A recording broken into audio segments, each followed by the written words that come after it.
여러분, 초신자 같은 경우에는 기준이 나의 시간표에 맞춰서 신앙생활을 하게 됩니다.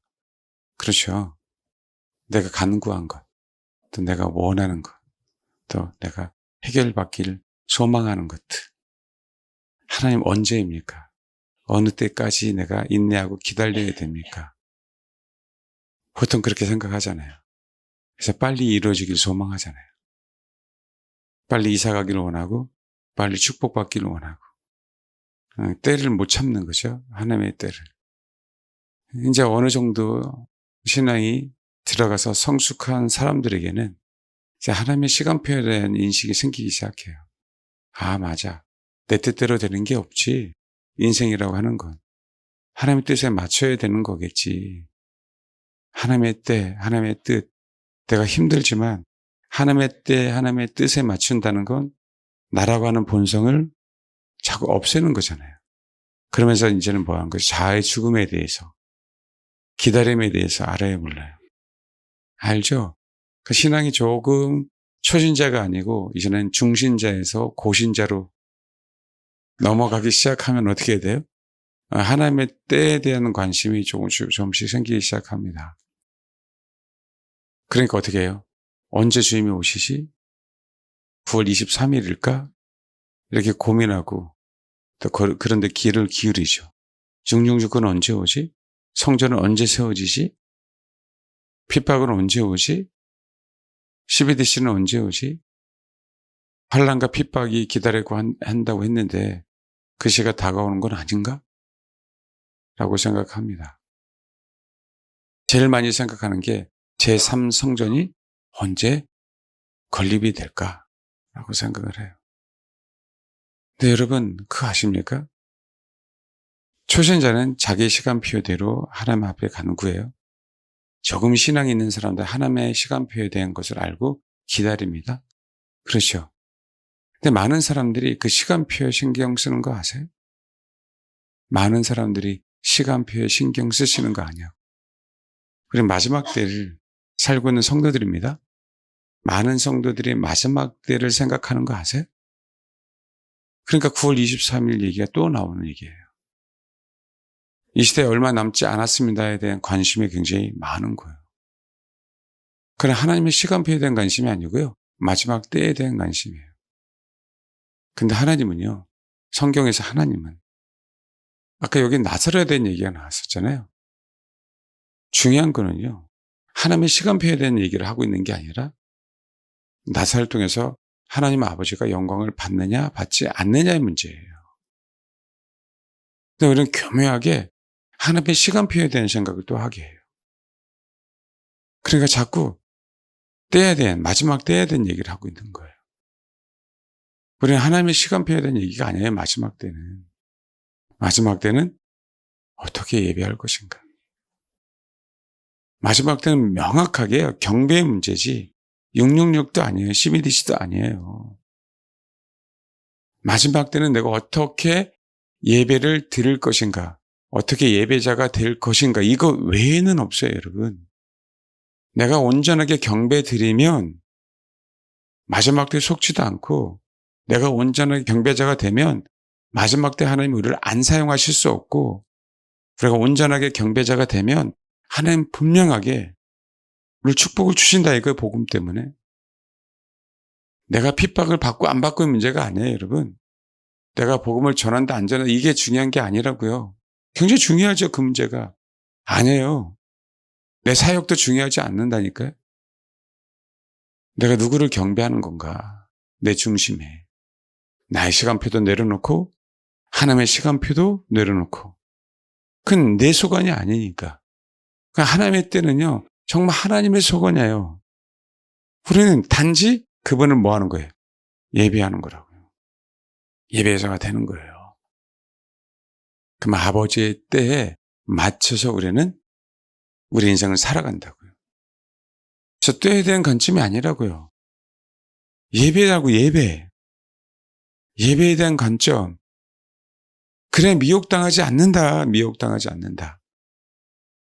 여전히 수많은 사람들이 마지막 때가 오니까 이 나라의 문제, 그저 전 세계 흐름의 문제, 제3차 대전에 대한 문제들, 경제의 폭망에 대한 문제, 기근에 대한, 지진에 대한 문제들. 우리가 0.1%라도 예배가 아닌 다른 것에 휩싸이게 되면 사단은 언제든지 우리를 미혹할 수 있어요. 언제든지. 그래서 정말 예배하는 법을 배워야 돼요. 초신자들은 자기 시간표대로 되기를 소망하고 자기 계획대로. 그러나 정말 신앙이 있는 사람들은 하나님의 시간표에 대한 관심은 있지만 여전히 이 시대에는 진짜 하나님을 경배하는 문제에 대해서 신경을 안 쓰고 있구나. 정말 느낌이 있든 없든 마지막 때가 오든 안 오든 그건 우리에게 인생에서 중요한 건 아니에요. 우리 인생에서 그게 중요한 게 아니라니까요. 우리는 천국에 가도 하나님을 예배하는 거고 이 땅에 있어도 예배하는 거고 감옥에 있어도 예배하는 거고 내가 병들었어도 예배하는 거고 그럼 그렇잖아요. 내 몸이 쇠약해져 가는 과정 속에서도 예배하는 거고 암에 걸려서도 우리는 뭐 하는 거예요? 예배하는 법을 배워야 되는 거고 그렇게 해야 되는 것을 성도들이 아직까지 인식이 안 돼 있구나. 예배의 문제잖아요. 왜 하나님이 예배에 대한 부분들을 다시금 하라고 하시는지. 일본에서 오셨어요? 오고 하는 가정이 예배다. 우리 성도들 멀리서 오세요? 부산에서도 대구에서도 그 과정이 예배다. 내가 인정받기 위해서 오지 마십시오, 여러분. 다른 거 아니에요. 예배다, 예배. 그게 안 되면 아무런 소용이 없어요, 여러분. 천국 가도 예배가 안 되는데 무슨 천국 가서 어떻게 살면 살 거예요? 그분 앞에 예배하는 법을 모르는데, 경배하는 법을 모르는데. 예배는 우리의 자랑이 아니라니까요. 예배는 우리의 프라이드가 아니야. 예배 드리면 드릴수록. 물론요, 예배를 드리면 드릴수록 하나님이 우리를 바꿔가요. 나중에 간증하겠지만 여러분들 잘 모르시면요. 진짜 이 자리에 가만히 앉아 있어도 성령께서 임하시니까 성령께서 역사하니까 왜 예배의 자리는요. 성령이 계시지 않을 수 없어요. 예배 자리는 성령이 꼭 계십니다. 그래서요. 우리 자세를 갖고 있는 사람들을 분명하게 뭐예요? 기입하세요. 아주 조금씩. 물론 특별 집회 같은 경우에는 하나님의 살아계심을 임팩트하게 역사하겠죠. 그렇지만 우리가 일상으로 드리는 수요예배, 금요예배, 주일예배 여러분 생각해 보십시오. 안 바뀌어지나? 바뀌어져요. 분명히 바뀌어집니다. 예배를 드림으로 나도 모르게 내 속에 있는 어둠이 떠나가고 나의 부자됨이 자유케 되고 그걸 내가 인식해서가 아니고요. 그건 당연한 수순이에요. 축복을 안 받을 수가 없어요. 예배에 성공하는 자들은. 그릇이 만들어집니다. 예배에 성공하면. 근데 우리가 진짜 순수하게 하나님을 예배하는 건지 예배에 참여하는 건지 많은 교회들이요. 대부분 다 예배에 참여하면서도 예배의 숫자를 줄이고 있어요. 우리 선진들이요. 그래도 우리나라는 수요일날 주일날 보니까 중간에 예배를 안 드리면 안 되겠는 거예요. 그렇잖아요? 그러다 금요 쳐라. 예? 토요일날 그때 반나절 근무하는데도 불구하고 뭐 하세요? 여유가 있으니까 금요철을 만드신 거 아닙니까? 근데 그 의미는 또 너무 감사해요. 우리나라는. 그런 의도는 아니었겠지만 또 금요일이 성금요일이잖아요. 그렇잖아요? 그 의미도 너무 감사한 거야. 말 그대로 안식일을 믿는 사람들은 금요일 저녁부터 토요일 저녁까지 아닙니까? 말 그대로 자연스럽게 우리는 안식일을 지키는 게 아니에요. 그 안식일 기억과 거룩히 지키라는 뜻이요. 이상하게요. 우리 한국에는 정립이 돼 있어요. 여기 또 오해할까 봐. 너무 감사하지 않습니까? 금요일 오후부터 저녁부터 토요일 저녁 되기까지가 안식일이잖아요. 그리고 예배드림으로 금요일 예배드림으로 성경에 있는 걸 그냥 다 이루어가. 그리고 주님이 부활하셨네? 안식 후 첫날에? 또 주일 예배도 드려. 너무 감사하지 않습니까? 그래서 그게 중요한 게 아니에요. 하나님은요. 우리나라 예배를 통해서요. 참 신기하게 모든 걸 다 갖추게 하셨어요. 사실은 이거 오해하실까 봐 제가 자꾸 오해하지 마십시오 이 얘기. 진짜 한국에 축복을 준 거죠. 서양도요. 미국도요. 깨어있는 교회는 주중에 예배가 있어요 없어요? 여러분 예배가 있습니다. 그만큼 예배가 뭐한 거예요? 소중한 거예요. 마지막 때 우리가 관심을 가져야 되고 제가 마지막 때에 여러분에게 설명해야 되고, 그러니까 제가 관심을 안 가질 수 없어요. 그리고 마지막 때에 대한 얘기는 어느 한 정보 가지고 해결할 수 있는 게 아니에요, 여러분. 어느 한 정보를 믿고 아는 게 정말 여러 개를 봐야 돼요. 정말 쉽지 않습니다.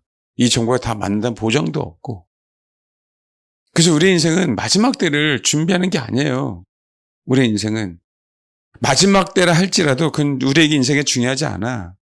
우리는 왜요? 마지막 때든 그렇지 않든 우리는 살아서 아니면 또 순교해서 또 다시 뭐요? 천국에 갈 텐데, 천국에 그분을 맞이할 텐데, 우리는 다시 살아날 텐데, 그게 뭐가 중요해? 우리는 이어가는데, 우리는 뭐요? 이어가잖아요. 안 그래요? 그러니까 우리에겐 마지막 때 중요하지 않아요. 복음을 위해서 우리가 알아야 되는 거예요. 한 영혼이라도 구원하기 위해서 알아야 되는 거라고. 우리에겐 뭐 외에는 없어요? 예배는 없어요. 이거 명심하십시오. 우리 뭐 외에는 없다고요? 예배 외에는. 그러니까 제가 일상을 사시면서 바쁘죠, 힘들죠, 멀리서 오셔야 되죠. 그럼에도 불구하고 주중에 한 번 정도는 꼭 나오세요.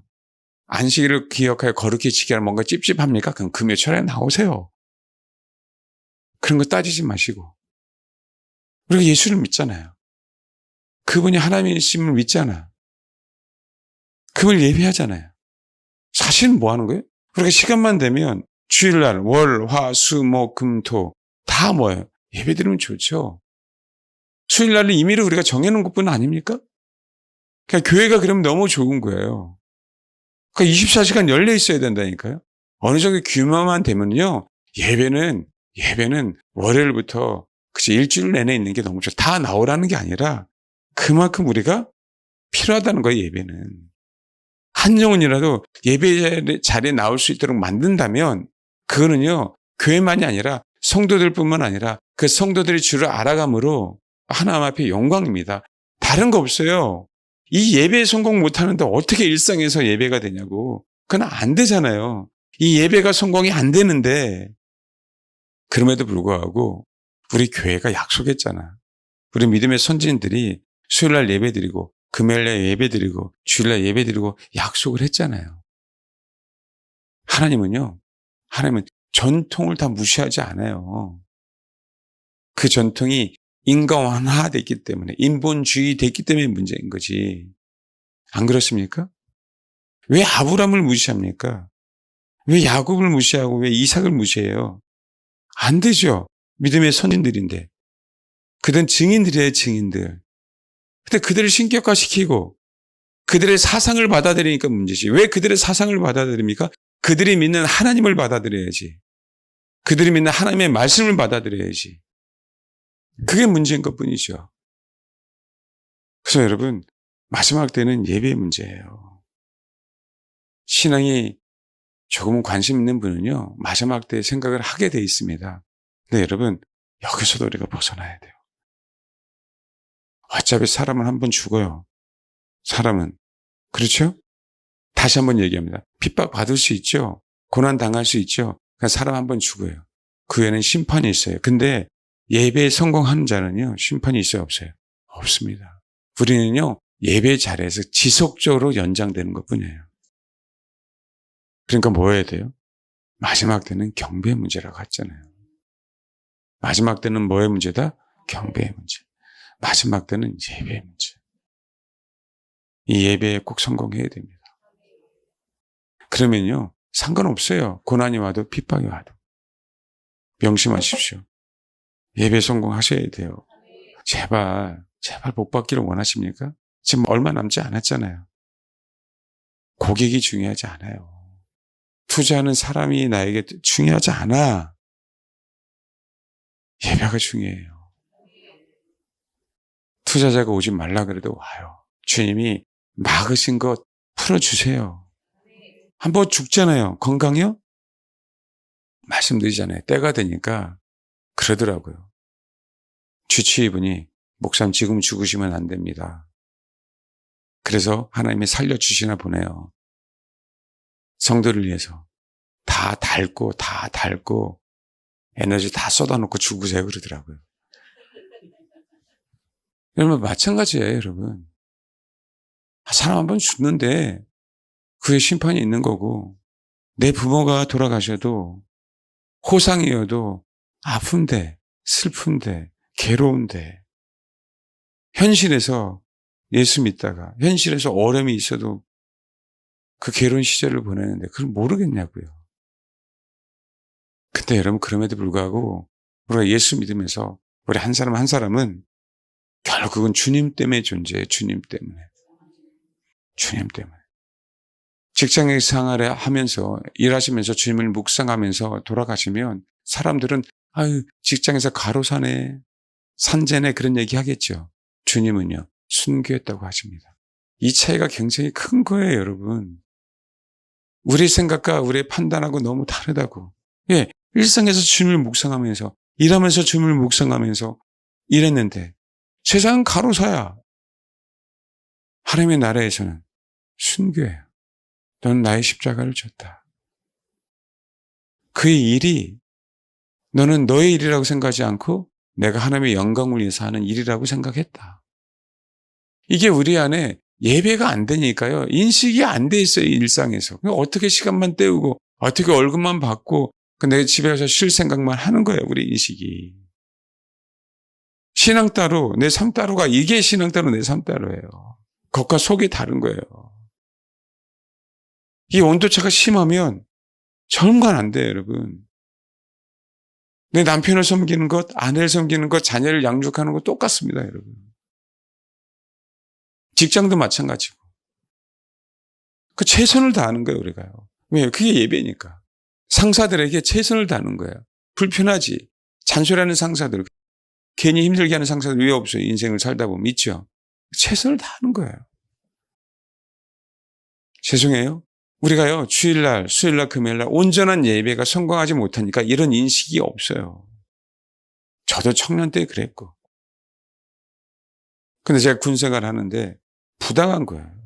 뭐가 부당하냐면, 아니, 통일하게 작업을 하다가 얼마나 힘들어요, 작업을 하는데. 그런데 다 그러면 뭐 하죠? 담배 한 배 펴라고 얘기하잖아요. 근데 저는 담배 안 피잖아요. 그럼 뭐예요? 담배 안 피는 놈, 와. 물 떠와. 너무 부당한 것처럼 느껴지는 거예요. 사람들은 내가 담배 안 피고 교회 다니는 거 다 알아요. 동료들은. 그러니까 짜증나는 거죠. 쟤는 왜 고참은 나의 부당함, 나에게만 대우하는 거야. 갔다 오면 뭐예요? 다시? 쉬는 시간 끝났어요. 그럼 나는 다시 똑같이? 예, 작업해야 돼. 그러니까 우리가 이런 면에서 이기적인 소리를 듣는 거예요. 세상 사람들에게. 부당하죠. 세상과의 기준에서 보면. 근데 하나님의 나라에서는요, 부당한 게 아니에요. 왜 부당한 게 아니면 그거에 대한 보상을 주시겠다고 미리 주님은 작정하고 계시니까. 아멘? 그리고 왜 이런 일이 벌어지는가에 대한 부분이죠. 저도요, 신앙의 성장하면서 이런 온도차가 조금씩 사라지는 거구나. 이게 신앙이구나. 예배 드릴 때 하고 직장 생활에서. 이민 사회는 더해요. 아예 그냥 큰 교회만 돌아다니면서 사기 쓰려고. 자기 비즈니스 때문에. 한 1년간 열심히 다니다가 사기치고 나와. 성도들끼리. 그 사람은 신자가 아니죠. 우리가 왜 자꾸 한 덩어리야 돼야 된다. 나는 지체다. 그렇죠? 연합해야 된다. 왜 그런 얘기가 나와? 누구에게나 다 이기적인 욕망이 있어요, 없어요? 여기 있죠. 부족한 부분이 없어요, 있어요? 있죠. 똑같지 않아요, 다 달라요. 그렇지 않습니까? 근데 이런 이기적인 욕망을 하나님이 예배를 통해서 자꾸 온도 차이가 없도록 하는 거예요. 겉과 속이 다른 부분들이 없도록. 겉과 속이 같도록 뭐 하는 거예요? 하나님은 자꾸 만드시는 거예요. 그러니까 하나님이 나에게 싫은 사람을 붙여주는 거지. 그 싫은 사람이 붙여주는 걸 싫어서 일부러 회피하는 거죠. 그러니까 뭐예요? 온도 차이는 여전히 유지하면서 나는 예배 드린다고 생각하는 거예요. 그럼 이게요, 무서운 게 우리가 그 영혼을 바리새인이라고 얘기할 수 없지만 주님이 우리에게 바리새인이라고 얘기할 수도 있어요, 없어요? 있어요. 허우석 선교사님 얘기가 저에게도 마찬가지고 여러분에게도 마찬가지고 모든 신앙에 관심 있는 사람들에게 다 마찬가지예요. 왕 바리새인이 돼야 안 돼요? 돼요. 그분은요, 장점이 뭐예요? 철회하는 거예요. 장점이 뭐예요? 그냥 무조건 금식하면서 기도하는 거예요. 그러니까 어떻게 해야 돼요? 감동이 오면 어느 사람 대상을 가지고 놓고 기도하는 거죠. 돈 보내라, 부자들. 그럼 이상하게 돈이 와요? 헌금이 와야 안 와요? 헌금이 오는 거예요. 그 선교 사역 하는 거야, 그걸. 마지막에 암 걸려서 그분이 깨달은 게 뭐예요? 그게 얼마나 불신앙인지를 안 거죠. 그건 예배가 아니에요, 여러분. 폰의 잠재적인 능력이지. 사단이 그 상황 속에서 개입하죠. 아주 고상하게 개입하는 거예요, 고상하게. 그러니요, 하늘나라 가서 완전히 다를 수 있는 거예요. 저요? 저 장담 못 하는 거예요, 그러니까. 내 안에 겉과 속이 얼마나 다릅니까? 여러분, 그거 장담할 수 있습니까? 무서운 거죠. 근데 하나님은요, 예배를 통해서 그 겉과 속의 온도 차이를 줄이는 거예요, 줄이는 거예요. 결로 현상이 나타나지 않도록. 겨울 보면은 방 안에는 정말 26도, 27도예요. 나가면 영하잖아요. 그럼 어떻게 돼요? 그럼 못 견디니까 뭐 하는 거죠? 이슬방울을 외치는 거지. 그러면서 어떻게 그 벽지는 썩어가기 시작하는 거예요. 근데 우리는 온전하게 예배 드리고 있대요. 그 따뜻한 방에서. 아니, 벽지는 썩어가고 있는데. 그래서 아니에요. 그러니까 이 시대에는요, 주일날도, 수요일도, 금요일도 온전하게 예배 드리지는 법도 모르고요. 나가서도 자기 마음대로요. 그러니까 더 그리스도인들은 요거도 먹는 구조로 바뀌어요. 자기만 생각하는 예수 믿는 것들. 찢어서 그런 얘기 듣고, 개독교라는 얘기를 듣고. 그래서 삶이, 왜? 그렇게 들을 수밖에 없는 구조가 돼버렸어요. 왜요? 예배가 그냥 다 형식화됐기 때문에. 그냥 나만 축복받으면 되는 거예요, 예배를 통해서. 축도해주면 좋은 거예요, 그러니까. 말씀드렸잖아요. 헌금기도, 축복기도 안 해준다고 오시다가 가시더라고요. 축복을 목회자가 축복해서 축복받는 게 아니에요, 여러분. 오늘 제가 얘기하겠지만, 나신일이 될 때 주님은요, 목회자를 통해서 축복해 줍니다. 나신일은요, 내가 하나님 앞에 헌신한 거예요. 나신은 건 내가 하나님 앞에 예배한 거라고요. 진정한 예배자가 될 때 하나님은요, 목회자를 통해서 축복할 수 있는 그 기회를 허락하시는 거예요. 그냥 목사가 줘서 축복받는 게 아니라 그 영혼에게 목회자를 보내주셔서 축복할 수 있도록 해주시는 거라고. 근데 우리는 예배자가 되지 않는 상태에서 축복받으려고 해요. 목회자를 식사 대접하고 목회자를 섬기고 용돈을 드리고 여행을 보내면 축복받는다고 생각하는 거죠. 여기서 축도를 하면 축복받는다고 생각하는 거예요. 근데 그게 어떻게 예배예요? 제가 신인입니까? 아니에요. 모든 인생. 아무리 뛰어난 사도 바울도 인생입니다, 인생. 아시겠어요? 예배. 뭐라고요? 예배. 온전하게 예배 드려서 삶 속에 뭐 하는 거예요? 삶 속에. 그죠. 온도 차이를 줄여라. 겉과 속을 똑같이 최대한 해라. 아멘? 그러면요, 내가 삶의 예배고 직장에서의 예배인데 일하다가 벌을 먹든 일하다가 다치든 일하다가 돌아가시든 그 삶의 예배인데 주님은요, 그걸 세상은 개죽음이라 아이고 안 되네 저 젊은 나이에 그렇게 생각할 수 있어도요, 하나님의 나라의 법칙은 그렇지 않다니까요. 조금 일찍 하는 것뿐이야, 여러분. 조금 일찍. 그냥 눈 감았다 떴는데 천국인 거야. 그게 우리 신앙의 모습이잖아요. 그 예배자의 모습이잖아. 이렇게 예배 드리십시오. 마지막 때 때문에 두려워하지 말고 그것 때문에 예배하지 말고. 아시겠어요? 내 시간표대로 되기 위해서 예배하지 말고 하나님의 시간표가 무엇인가 연구하기 위해서 예배하지 말고. 그게 중요하지 않아요. 그거는 우리 인생에. 그냥 제가 말씀드렸잖아요. 그냥 순전하게 예배 드리는 거예요. 그랬더니 1시간, 2시간이 중요하지 않아. 지나고 났더니 내 안에 생명이 있어요. 생명이. 내 안에. 내 안에 생명이 있어서 그 생명이 우리를 이끌어가요. 그래서 삶의 예배가 시작이 되는 거예요. 여러분은 언제 시간 가나 그럴 수 있죠. 저 설교할 때 예배할 때요, 저도 시간 가는 줄 모르고 설교합니다. 그러니까 설교할 수 있는 거예요. 예배 시간이니까 그래요. 예배 시간이니까. 제가 시간에 맞춰서 시간을 보죠. 보면서 설교하는 거 사실이죠. 시간 내에 끝내야 되니까. 그러나 여러분 피곤하시죠? 힘들죠. 직장생활 하면서. 시간이 길어지면 허리도 아프죠. 목도 아프죠. 근데 한번 마음가짐을 바꾸십시오. 오늘 아주 초신자분이 오셨어요. 자매님이. 제가 상담할 때 그랬어요. 미안한데 2시간만 견뎌라. 견딜 수 있겠어요? 라고 얘기했어요. 2시간만. 지금 1시간 15분 견뎠습니다. 45분만 견디면 돼요. 자매인데 아주 교회를 처음 다닌 사람이에요. 마찬가지예요. 시간의 구애 없이 나는 뭐의 자리에 있다? 예배의 자리에. 그렇게 기도하셔야 돼요.